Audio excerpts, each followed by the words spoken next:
Four people are sitting around a table talking about baseball, whatever you like. 5 minutes of it, very dull. Suddenly, a bomb goes off, blows the people to smithereens. What do the audience have? 10 seconds of shock. Now take the same scene and tell the audience there is a bomb under that table and will go off in 5 minutes. Well, the whole emotion of the audience is totally different because you've given them that information that in 5 minutes' time that bomb will go off. Now the conversation about baseball becomes very vital. Humans are poor at living with secrets. We cannot resist not knowing something. The moment we come to know that something will happen, we enter into a state of anxiety, craving to know what will happen.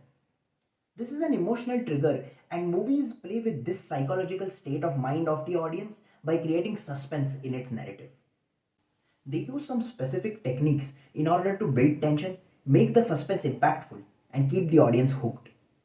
One such movie with brilliant use of film devices to create suspense is the movie Andhadhun. Welcome to the fourth episode of Decoding the Metaphor, and today we will be looking at how the movie Andhadhun keeps you hooked and creates suspense. So let's get started.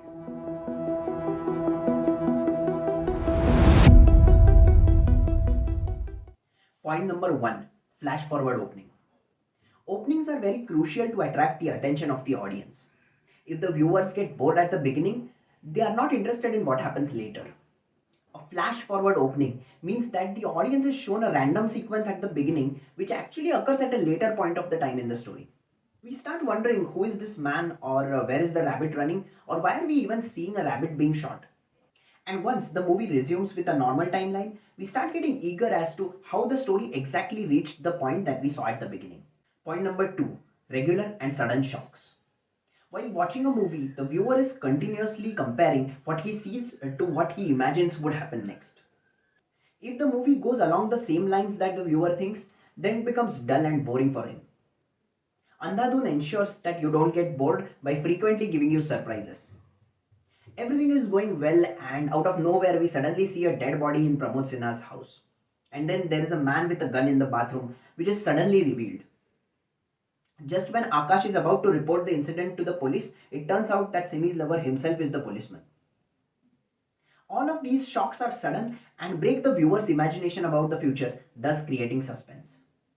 Point number three, holding on to the moment. Famous Hollywood film director Quentin Tarantino once in an interview said that suspense is like a rubber band. See how far you can stretch it. Once the audience is in shock, every effort of the movie is to keep them in the state of anxiety. This hooks them further.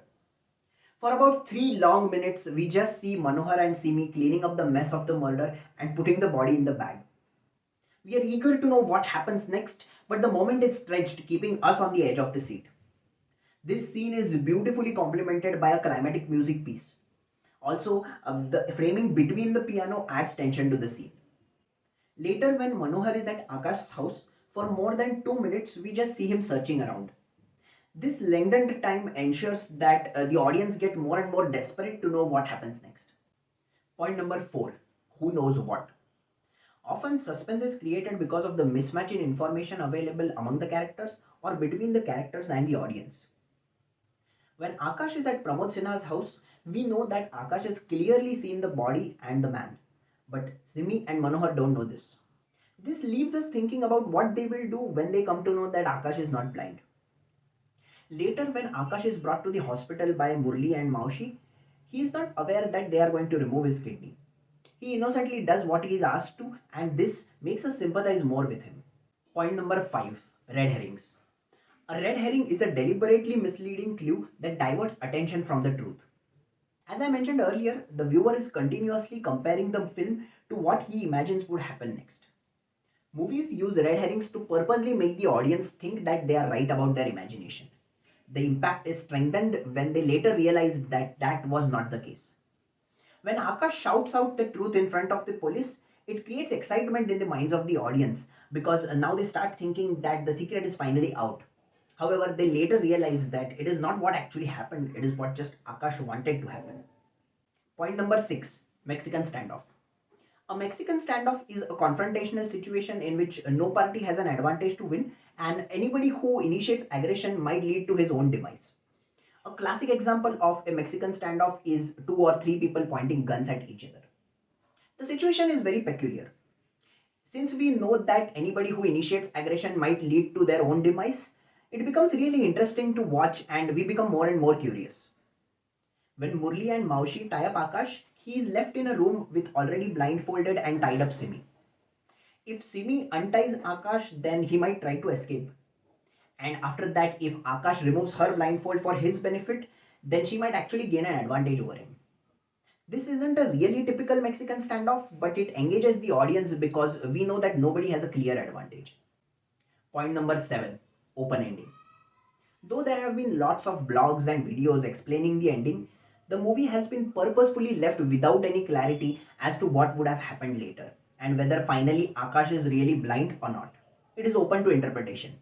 This thought keeps playing mind games with the audience even after the movie and makes it more memorable as the audience has to live with the suspense.